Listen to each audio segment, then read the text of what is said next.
tsy menatra milaza ny momba azy Jesosy, ilay rainy firenena rehetra. Zany aloha hevitra roy zany no anasako ampitiavana anao indray amin'ity alahady fahafolovolana novambra ity, ary anasako ihany koa ny tsiraray avy any ambadimbadika any, ary misaotra antsika tsiraray avy izay efa matoky hatramin'ny farany azo fiarahantsika izao.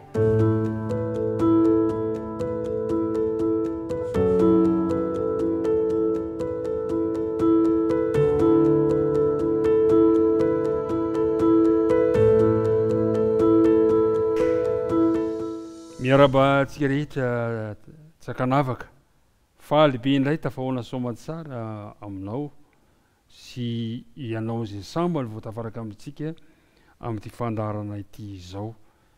Ny fiadanan'ny tompony ho anao hatranetrany, ary ingany ny fanainy masina mba hampitoetra ny teny izay rahantsika mianatra eto amin'ity fotoana ity. Mialohan'ny andehantsika izany tenin'Andriamanitra izany dia andeha hiaraka hivavaka isika. Andriamanitra rainay any an-danitro, misaotranao indray izahay noho izao fotoana sarobidy omenao anay izao izay ahafahanay miara-mianatra ny teninao amin'ity fotoana manokana ity. Ingany ny fahasoavanao mba ao aminay ary ny fanainao masina no hampianatra anay izany teninao izany. Dia mita izao mpiaino izao izay mpiara-midinika amiko izao noho ny amin'ny anarana Jesosy. Amen. Nandrindra izay fotoana lavalava ny arahantsika izay, filazantsarany jaune moa mbola antiny atsika nandrindra izay fotoana izay, dia nahitantsika efa olona isan-karazany no hitantsika manerana ny filazantsarany jaune, samy hafa fiaviana, samy hafa finoana, ary ren'io karazan'olona be dia be reny dia miezaka ny mijoro vavolombelona ny amin'ny Jesosy, iza Jesosy. Amin'ity herinandro ity dia mba tiako hitarika an'izay koa olona vitsivitsy, karazan'olona vitsivitsy iresaka ny amin'ny hoe iza moa Jesosy. Horesantsika eto fa Jesosy aloha dia tsy menatra ny manambara ny maizy azy na ny antso vavolombelona anambara ny momba azy. Betsaka ireo izay efa nijoro vavolombelona ny amin'ny Jesosy, eny fa na dia fanody mandry aza izany vavolombelona izany, takan'izany i Abrahama. Zao no voalazan'ny Jaona 9 ka ny 5:50, filazantsarany Jaona 9 ka ny 5:50. Dia zao no voalazan'ny teny hoe ravoravo i Abrahama rainareo ahita ny androko, ary nahita izy ka faly. Nisy adi-hevitra teo amin'ny Jiosy sy Jesosy, ka namaly izy ireo hoe zahay angeo izy zanaky Abrahama. Dia hoy Jesosy hoe raha zanaky Abrahama ianareo dia ny asan'ny Abrahama no ataonareo. Dia nandeha ihany resaka dia zahay nge Andriamanitra no rainay. Dia hoy indray Jesosy hoe raha Andriamanitra no rainareo dia ho ty ahy ianareo. Tokoa dia tamin'ny resaka Abrahama ny resaka Jesosy tamin'ireto Jiosy reto, ary zay nahatonga an Jesosy iteny hoe ravoravo i Abrahama rainareo ahita ny androko. Fa ina tokoa moa ny antony nahatonga ny Abrahama voatonona teto amin'ity filazantsarany Jaona ity. I Abrahama dia lehilahy anankiray izay natsoin'Andriamanitra hiala tao amin'ny havany, hiala tao amin'ny taniny, akany amin'ny tany izay asehon'Andriamanitra azy. Dia nandeha i Abrahama. Dia hoy ny teny nataon'Andriamanitra hoe ahatonga anao firenena lehibe aho sy hitahy anao sy alehibe ny anaranao. Ao amin'ny Genesis 20 ka ny 7 dia zao no teny nataon'Andriamanitra tamin'ny Abrahama, ary hitahy izay manisy soa anao aho, ary aminao no hitahina ny firenena rehetra ambonin'ny tany.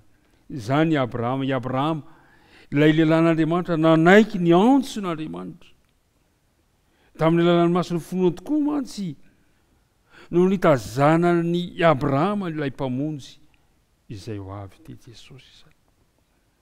Ary zay nahatonga Jesosy ilaza hoe ravoravo i Abrahama ahita ny androko, ary nahita izy ka faly. Tamin'ny fotoana nanolorany Abrahama ny saka hodorana izay mampiseho ny zanak'Andriamanitra mba hisolantsika, teo no nahitany Abrahama any Kristy sy ny drafim-pamonjena amonjena ny taranak'olombelona.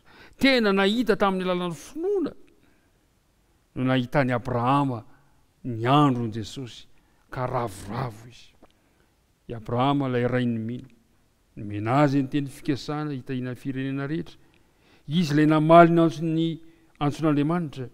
Tsy pirofony finoana fotsiny nanekeny nanolotra ny Isaka ho fanatitra, fa tena varavarakely misokatra entina maneho antsika taranaka teoriana ilay drafim-pamonjena. Taitra le Jiosy.